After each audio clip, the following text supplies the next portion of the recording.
Welcome all students in 11th standard.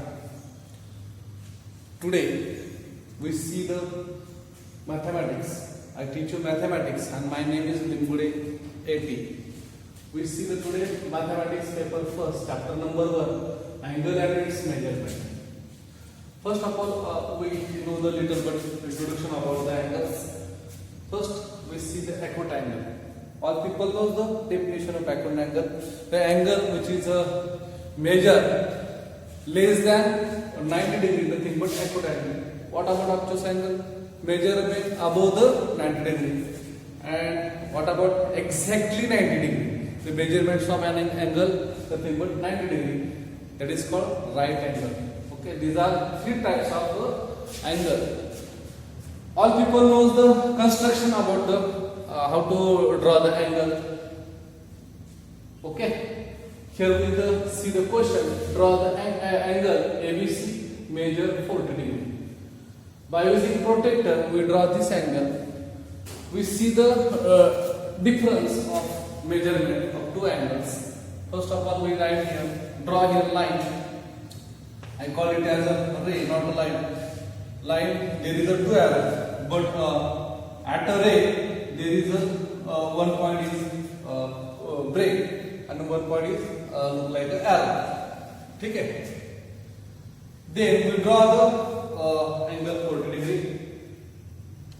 I put here protractor on the that spot. It is called as point O. Okay. Then here we draw from this side. We take 40 degree and join these 2 points. We get the angle of measure 40 degree. But we measure in this way. Okay. We get 40 degree. Some people draw same diagram, but those measure from we measure here at the right hand side. Now we measure for this left hand side. We get once again the same point, and measurement of these two angles look like the same.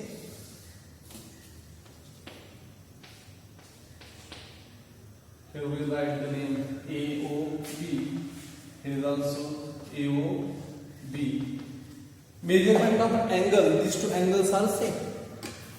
म्हणजे ह्या दोघांचं मोजमाप कसं आहे सारखंच आहे, परंतु काय प्रॉब्लेम झाला, मोजमाप सारखं आहे. हा मोजला कोणत्या दिशेने बघा जरा चेक करू. मी इकडनं मोजला म्हणजे इकडनं 0 1 2 40, तसं इकडनं हा इकडनं मोजला. ही कोणती डायरेक्शन इकडनं मोजण्याची, तर त्याला म्हणायचं अँटी क्लॉकवाईज. क्लॉकवाईज आणि इकडची कोणती क्लॉकवाईज. ही कोणती क्लॉकवाईज घड्याळाच्या दिशेने ही मोजणे आणि घड्याळाच्या विरुद्ध दिशेने. मग दोन पद्धतीने आपल्याला अँगल मोजता येतात, बरोबर नाही. अँगल म्हणजे दोन, जरी त्यांची मेजरमेंट सारखे असेल तर मोजण्याच्या पद्धती मात्र दोन झाल्या.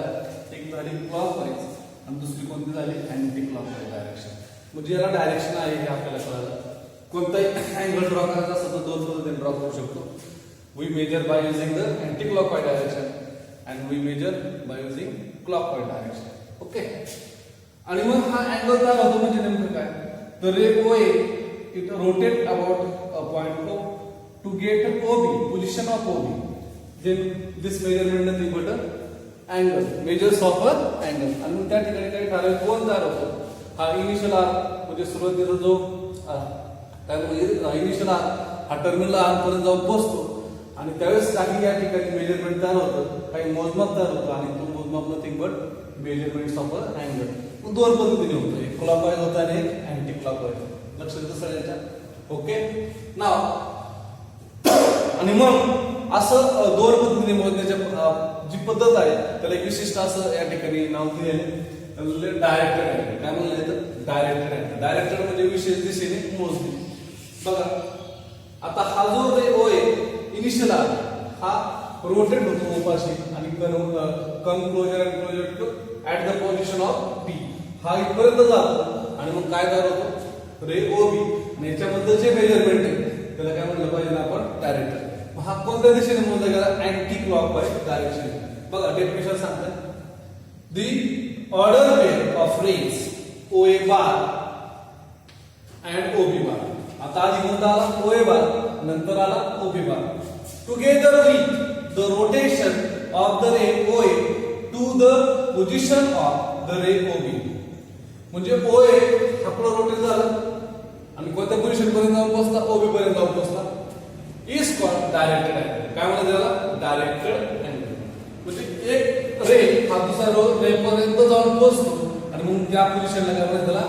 डायरेक्टेड अँगल असं म्हणलं गेलं पाहिजे. आणि ह्या ऑर्डर पेअरला आपण ऑर्डर पेअर ही महत्वाची की अगोदर OA आला, OA बार आला पाहिजे, नंतर काय आला पाहिजे? OB बार आला पाहिजे.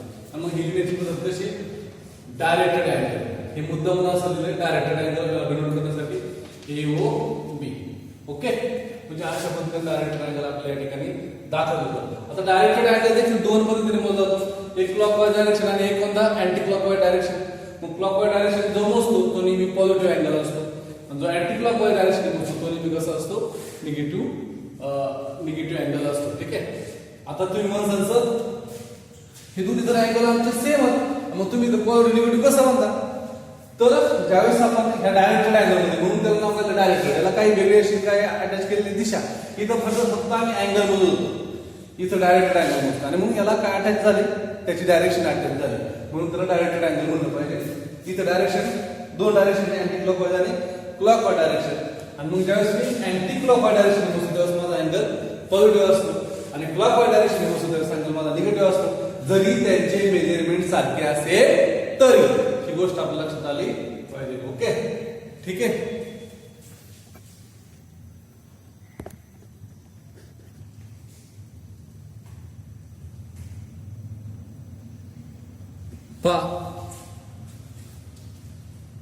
Note number 1. आता मी तुम्हाला सांगितलं होतं की पॉझिटिव्ह अँगल आणि निगेटिव्ह अँगल कसं होतं काय. मग if the rotation of the initial ray is anti clockwise then the measures of directed angle is positive. जेव्हा तो अँटी क्लॉकवाईज डायरेक्शन जाणार आहे, मोजणार आहे, तेव्हा आपला अँगल कसा होणार आहे? पॉझिटिव्ह अँगल होणार आहे. If the rotation of the initial ray is clockwise, then the measures of directed angle is negative. म्हणजे जेव्हा मी कसं जाणार आहे? क्लॉकवाईज दिशेने मोजणार आहे, तेव्हा माझं डायरेक्टेड अँगलचं मेजरमेंट कसं असणार आहे? निगेटिव्ह असणार आहे. पॉझिटिव्ह कधी? निगेटिव्ह कधी. ओके. तिसरी नोट आहे in the order pair OA bar and OB बार. मग आता रे OA ला काय म्हणलं पाहिजे? Initial R. रे OB ला काय म्हणलं पाहिजे? Terminal R. मी इथं दिले बघा, इकडून मोजलाय angle initial R, terminal vertex. इकडून मोजलाय हा जो OB आता काय झाला? तो इनिशियल आर झाला आणि टर्मिनल ज्याच्यावर येऊन पोहोचलाय तो टर्मिनल आर. म्हणजे अँगल कसा मोजायचा? Angle measures of angle nothing but BOA. इथे कसा मोजलाय? AOB. सारखाच दिसतोय परंतु मोजण्याची पद्धत कशी? वेगळी. मग order pair OA bar OB bar not equal to OB bar OA bar. OA bar आणि OB बार हे कसे सारखे असणार? कारण की इनिशियल टर्मिनल ऑर्डर पे कधी सारखे असू शकत नाही. त्यानंतर मेजर्स ऑफ अँगल म्हणजे डायरेक्टेड अँगलचं measurement AOB not equal to directed angle BOA. जरी त्यांचं मेजरमेंट सारखं असेल तरी हे अँगल मात्र काय नाही? सारखे आपल्याला दिसणार नाही. ओके. इफ म्हणलं तरी चालेल. Measures of angle AOB is equal to measures of angle BOA. Both are same. तरी डायरेक्टेड अँगल सारखे असू शकत नाही. मेजरमेंट जरी सारखा असेल, त्यांनी केलेला अँगल सारखा असेल तरी ते डायरेक्टेड अँगल सारखा असू शकत. पहिलं शिकायचं झिरो अँगल. झिरो अँगल म्हणजे आपल्याला सांगितलं कधी अँगल काढायला. Draw the zero angle. कसं काढणार तुम्ही? इनिशियल रे आणि टर्मिनल रे काय होणार? एका एकच असले पाहिजे ना, तेव्हाच आपण काय अँगल बदलणार नाही. अँगल कसं आहे? एकाच दिशेने असले पाहिजे, तेव्हा काय होतं? ते झिरो अँगल. त्यांच्यामध्ये अँगल तयार होतो झिरो. बघा, if the ray OA has zero rotation, that is does not rotate. म्हणजे zero rotation याचा अर्थ काय होतो? Does not rotate. The initial arc itself is a terminal arc. म्हणजे रोटेट होत नाही. आणि इनिशियल आर्म हा टर्मिनल हा आर्म त्या ठिकाणी काय होतो the angle so form is called zero angle. इथं आपण called is called zero angle. ठीक आहे. म्हणजे रोटेट अजिबात होत नाही. इनिशियल आर्म टर्मिनल सेमच असतात, एकाच दिशेने असतात. तेव्हा काय म्हणलं पाहिजे आपण त्याला झिरो अँगल म्हणलं पाहिजे. झिरो अँगल आपल्याला कळालं. ओके.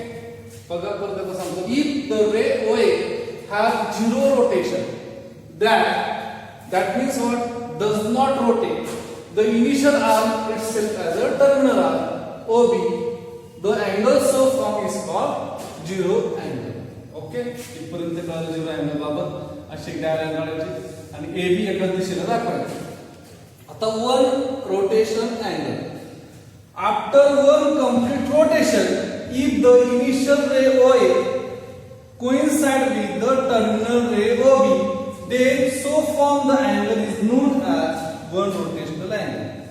बघा आता काय झालं, हा जो रे होता हा रे पूर्ण फिरला, असा फिरला, असा वरच्या दिशेने फिरत फिरत फिरत फिरत परत जागा घ्यायला तिथंच आला आणि मग संपूर्ण राऊंड मार्गाने करतोय. झाल्यानंतर आपण त्याला काय म्हणू, it complete the one rotation.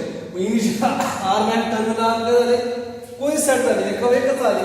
इथे एका वेग, इथे एका वेग, पण दोघांमधला फरक किती, यांनी एक रोटेशन कंप्लीट मारलेलं आहे. मग ते क्लॉकवाईज मारू किंवा अँटी क्लॉकवाईज मारू, त्याला काय म्हणलं पाहिजे, वन रोटेशनल अँगल म्हणलं पाहिजे. कळलं. आणि त्याचं नेहमी मेजरमेंट किती असतं, 360 असतं. याचा जर मेजरमेंट काढायला आलं तर आपण काय तरी measures of directed angle AOB nothing but 0 degree, हे 360 डिग्री. इथपर्यंत कळालं. कंप्लीट वन रोटेशन आणि initial arm which coincide with the terminal arm, that angle nothing but, that measurement of angle nothing but one rotational angle and its measurement nothing but 360 degree. Now we see the straight angle. What is the straight angle? After the rotation is initial arm OA and terminal arm OB are opposite direction. बघा direction same झाले, opposite झाले, एकाच दिशेला गेलो, विरुद्ध दिशेला. हे जे पॉइंट्स आहेत हे कसे विरुद्ध दिशेला आहेत, are opposite direction, then direction angle is called straight angle. आणि याचं मेजरमेंट मी कसं असतं, measurements of this directed angle nothing but 180 degree. It is a half of one rotation. It is what, half of one rotation असं आपल्याला सांगता येऊ शकतं. कळलं. After the rotation if the initial arm ray OA and the terminal ray OB are opposite direction, then the directed angle is called straight angle and its measurement nothing but 180 degree. Okay. म्हणजे अशा पद्धतीने हे दोन तीन प्रकार आपल्या ठिकाणी पाहता येईल. नाव right angle. All people knows the very well about right angle. म्हणजे काटकोन. काटकोन आपण म्हणतो. काटकोन कसा असतो, त्याच्यामध्ये किती अंश कोण असतो, 90 अंश. आता right angle 1/4 of the one rotational angle. एक संपूर्ण रोटेशनल अँगलचं असा आपण रोटेशनल अँगल बघू, त्याचा किती भाग फक्त 1/4 part of one rotation is nothing but right angle. It is half part, half of straight angle. Straight angle. ठीक आहे. हा कोणाच्या अर्धा आहे, स्ट्रेट अँगलच्या अर्धा. ओके. मग आता अशी किती right angle, one right angle तयार होते, तर इथं 1 होईल, इथं 2, इथं 3, इथं 4. There are 4 one right angle to complete a one rotation. In one rotation there are how many right angles, there are 4 right angles. म्हणजे 4 राईट अँगल त्या ठिकाणी तयार होते. मग आपण इथं असं म्हणू शकतो measurements of angle AOB nothing but किती डिग्री असतो, 90 डिग्रीचा असतो. ओके. त्यानंतर आपण पाहणार आहे अँगल इन स्टँडर्ड पोझिशन. आता स्टँडर्ड पोझिशन कशाला म्हणायचं, स्टँडर्ड जसं की तुम्हाला असं म्हणलं जातं 11 स्टँडर्ड, म्हणजे तुम्ही 11वीच्या वर्गात जाऊन बसणार, तस याला काय विशिष्ट असं काय स्टँडर्ड. तर स्टँडर्ड काय त्याची पोझिशन, जे आपली पण पोझिशन ठरली तशी याची अँगलची पण पोझिशन ठरली. मग कशाला म्हणायचं एखाद्या angle standard angle, a directed angle with its vertex at origin. म्हणजे प्रत्येक अँगलचा, आता प्रत्येक अँगलचा व्हर्टेक्स वगैरे मी अशी गॅरंटी देऊ शकत नाही. इथं आता याला डायरेक्टेड अँगल म्हणू शकतो, पण हा ओरिजिन असला पाहिजे. ओरिजिन कशाकडून ठरवलं जातो, तिथून एक अक्ष आणि वाय अक्ष गेला पाहिजे. त्याला काय म्हणतो आपण, ओरिजिन म्हणजे आरंभ बिंदू आपण तिथून हा आपला प्रत्येक अँगलचा व्हर्टेक्स असला पाहिजे. And initial ray along the positive x axis. आणखीन एक महत्त्वाची गोष्ट आहे, याला मी स्टँडर्ड म्हणणार आहे, पण कधी म्हणणार आहे त्याचा इनिशियल रे काय कसा असला पाहिजे, एक्स अक्षावरचा असला पाहिजे. तेव्हा I call it as a standard angle and it's vertex always origin and initial r is always on positive x axis is called angle in standard position. All people knows the angle in standard position. आता इथे दोन तीन angle या ठिकाणी काढले. पहिला angle को आपण directed angle XOP. This is standard position. Why it is called standard position? Because of its initial r lie on the x axis, positive direction of x axis, and its vertex is the origin. Hence it is called a standard angle. Standard position of angle. Next one is what? Next कोणता आहे? XOQ. XOQ मध्ये आपण विचार करू. Its once again its initial arc is lies on the x-axis and vertex is the origin. Hence it is called a standard angle. Another case XOR.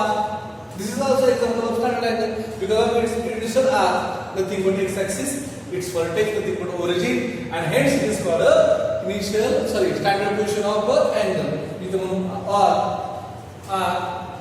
standard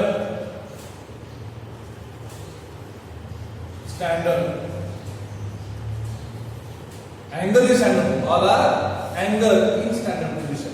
Angle in standard position. Okay. Angle in standard position असं आपल्याला म्हणता येईल. आता एक example आपण पाहू. Directed angle POR. Tell me, is it a standard position or not? Tell me.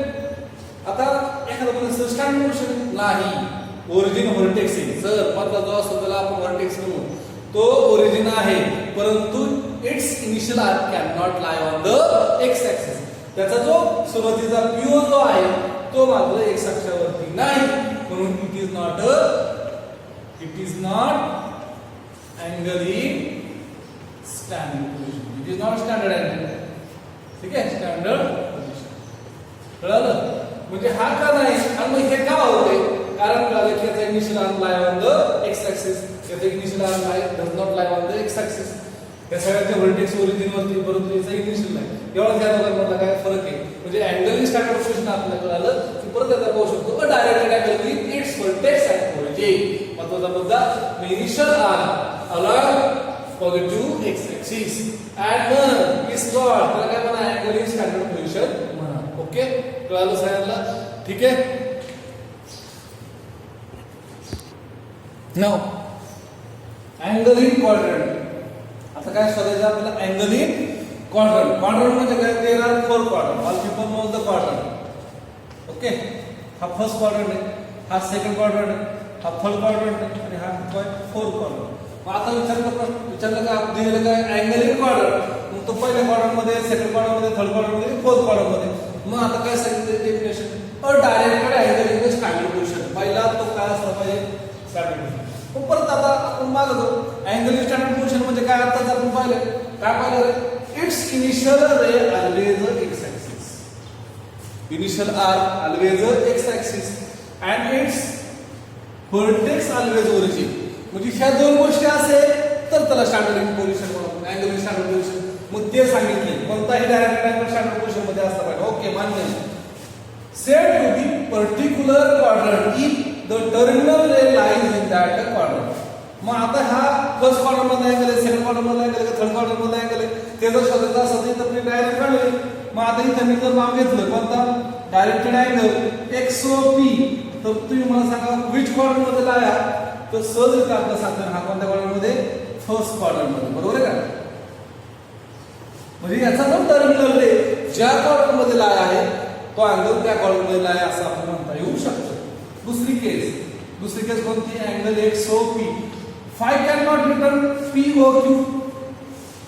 XOQ POQ का नाही म्हणत आपण? कारण की आपलं त्यांनी सांगितलं की अँगल इन क्वाड्रंट तुम्ही शोध घेत असताना तुम्ही स्टँडर्ड पोझिशन आपला अँगल असलं पाहिजे. स्टँडर्ड पोझिशन कंडिशन काय? त्याचा इनिशियल आर्म नेहमी काय असलं पाहिजे? एक्स ऍक्सिस असलं पाहिजे टीजर, आणि व्हर्टेक्स ऑलवेज ओरिजिन असलं पाहिजे. मग आता इथं आपण शोधतो इनिशियल आर्म आपल्याला म्हणता येईल कोणत्याच क्वाड्रंट मध्ये terminal ray lie, it is terminal lie in second quadrant, second quadrantal angle,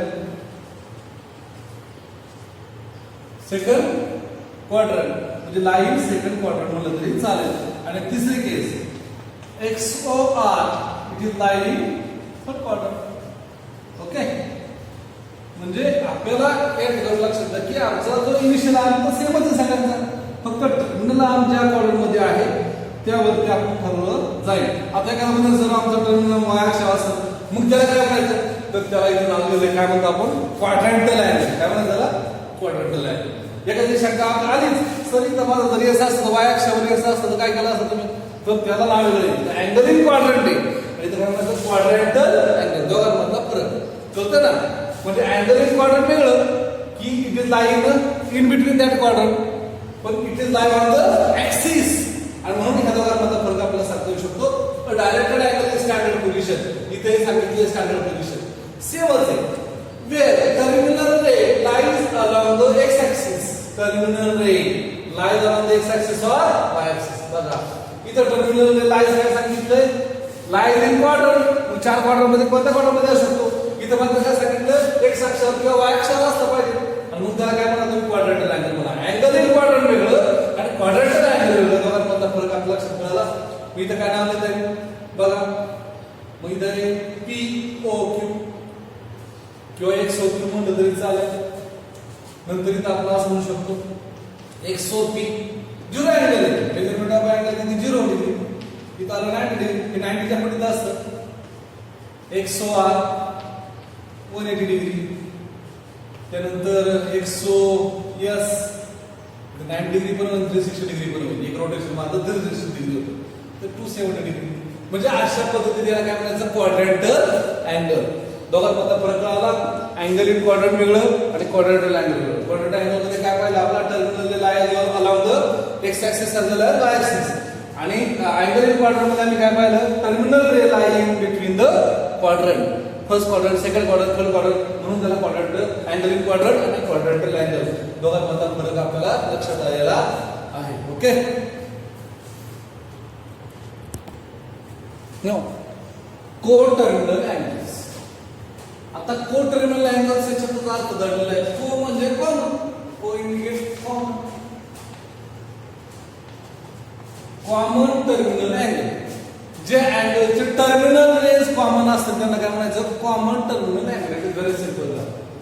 बघा, directed angle of a different amount of rotation, म्हणजे डायरेक्टेड अँगल्स आहेत आणि प्रत्येकाचं काय रोटेशन झालं ते डिफरंट अमाउंट झाले.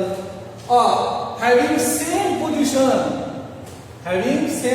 Of initial ray and terminal ray are called terminal angle. बघा किती छान डेफिनेशन सांगितले. बघा, directed angles is a different amount of rotation.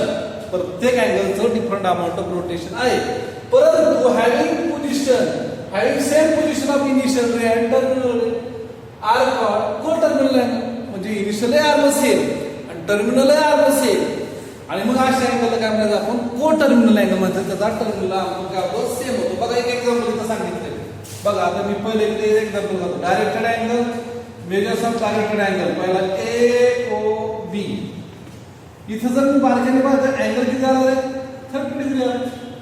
दुसरा मी मोजला, हा पहिला छोटासा बघ अँटी क्लॉकवाईज डायरेक्शन.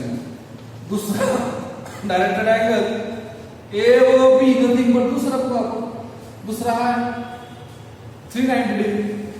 बघा 390 केलं काय झालं, दुसरं झालं 390. असं एक राऊंड मारला, बरोबर.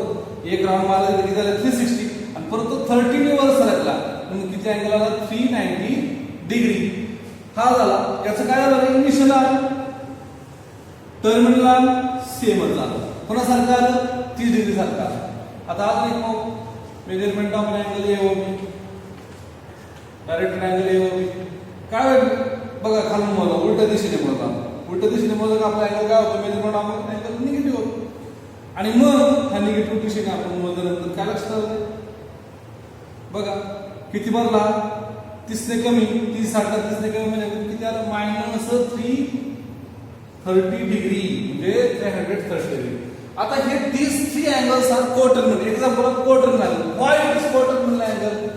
Its initial are OA and terminal are OB. Never be changed. ह्या तिघांचे पण इनिशियल आर आणि टर्मिनल अजिबात बदललेलं नाही. इनिशियल म्हणजे AO किंवा OA आणि टर्मिनल म्हणजे AOA OB. हे बदललेले नाही. अँगल सेमच आहे. मेजरमेंट मात्र काय करतात? याचे रोटेशन प्रत्येकाचे कसे वेगवेगळे आणि म्हणून याला काय म्हणलं पाहिजे आपण को terminal example of coterminal angle म्हणलं पाहिजे. नाव वेगवेगळे दिले तरी आपल्याला लक्षात येऊ शकतं. एखादं मेजरमेंट 30 आहे, एखादं किती 390 आहे, एखादं 30 एखादं किती आहे 330 आहे, मग मायनस 330 आहे. मग आता हे कशावर दाखवायचं को टर्मिनल अँगल? मग मी यांची दोघांची बेरीज करतो, ह्या दोघांची वजाबाकी करतो. वजाबाकी करा किंवा बेरीज करा. मग आता काय किंवा वजाबाकीच करा, जास्तीत जास्त मोठ्यातून छोटा वजा करा. मग 390 वजा 30 किती उत्तर येतं? 360. आता ह्या दोघांची वजाबाकी करा, मोठ्यातून छोटा वजा करायचा. मोठा कोण आहे? 30 डिग्री. छोटा कोण आहे? -350 डिग्री. आणि मग उत्तर किती आलं बघा, 30 अधिक 330 उत्तर आलं 360 डिग्री. ठीक आहे. ह्या दोघांची वजाबाकी करून घ्या. काय चालतं? हे दोघं पण आपल्याला काय मिळालं पाहिजे? सेमच मिळाले पाहिजे. बघा 390 डिग्री वजा 330 डिग्री. ओके. आणि मग उत्तर किती येते बघा, चेक करू. तर उत्तर आलं 720 डिग्री आलं. किती आलं? 720. मग काय लक्षात आलं? यांची वजाबाकी जर आपण केली, मोठ्या संख्येतून लहान संख्या जर वजा केली तर आपल्याला काही विशिष्ट असं संख्या मिळतात. कोणत्या संख्या मिळतात? इथं मिळाली 360 मिळाली, इथं 360 मिळाली, इथं 720 मिळाली. अजूनही बरेच को टर्मिनल अँगल आपल्याला फाइंड आउट करता येऊ शकतात. मग अजून एखादा अँगल फाइंड आउट करा. मी एक रोटेशन मारता पूर्ण. बघा आता इकडनं रोटेशन मारायचं लागतं. लास्ट एक रोटेशन मारतो, गोल मारतो आणि परत येतो 30. आता ह्याचा अँगल किती असेल? माझ्या 2 रोटे 750 डिग्री असेल. आता 750 आणि 30 हे को टर्मिनल चेक करायचं. काय करणार? 750 मधून मोठ्या संख्येतून लहान संख्या 30 डिग्री वजा करायचं. किती आलं? 720 डिग्री आलं. कोणताही वजा करा, 330 ऍड करा तरी चालते, काय प्रॉब्लेम नाही. दिस आर को टर्मिनल अँगल. त्यांचं उत्तर काय मिळतं रे मला? माझ्या हिशोबाने 360च्या पटीत मिळतं. काय मिळतं? 360च्या पटीत मिळतं. आणि मग असं त्यांच्या डिफरन्स जो आहे त्या दोन को टर्मिनल अँगलचा डिफरन्स जर 360च्या पटीत आला तर राजरोसपणे आपण म्हणायला मोकळं झालो की हे दोन अँगल काय आहे? एक 100% काय असले पाहिजे? को टर्मिनल अँगल असले पाहिजे. म्हणून छान म्हणते if the two directed angle are co-terminal angles, then the difference between measures of these two directed angle is integral multiple of 360. मग वजा येऊ शकतं. आता वजा कसं आहे? एखादा म्हणायचं वजा कसं आहे? तर बघा एखादा वजा 330 मायनस 390 वजा किती होतं? -270 डिग्री येतं. म्हणजे इंटिग्रल मल्टिपल बाहेर इंटिग्रल मल्टिपल म्हणजे निगेटिव्ह पण 360 डिग्री असू शकतं किंवा मल्टिपल ऑफ 360 असू शकतं किंवा पॉझिटिव्ह पण मल्टिपल ऑफ 360 डिग्री असू शकतं. आणि मग अशा अँगल काय म्हणायचं? को टर्मिनल अँगल असं म्हणलं पाहिजे. बरं आहे याला. मग आता एखादा एक्झाम्पल आपण पाहू शकतो. 45 डिग्री आणि 325 degree. This are example of coterminal angle. काय चेक करा. म्हणजे वजा 350 वजा द्यावा लागला. मग बघा चेक करू. मग आपण काय करणार? मोठ्या संख्येतून लहान संख्या वजा करणार. किती उत्तर येतं बघा, चेक करू. सगळं 315 घ्यावं लागतं. 315 मग वजा केल्यानंतर किती आलं होतं? 360 डिग्री आलं. 360 हे दोन अँगल कसे? दिस टू अँगल्स आर को terminal. Example of coterminal angle. आता मी 25 घेतलं आणि वजा केली. काय झालं लक्षात आलं माझ्या? 370 आलं. दिस R not example of coterminal angle. म्हणजे को टर्मिनल असण्यासाठी काय लागेल? These are answer become 360 multiple integral multiple 360 degree पाहिजे. आणि जर नसेल तर आपण त्याला को टर्मिनल अँगल म्हणणारच नाही. It is very simple. कळलं? को टर्मिनल अँगल म्हणणे किंवा न म्हणणे हा फरक आपल्या लक्षात आला पाहिजे. ओके, ठीक आहे.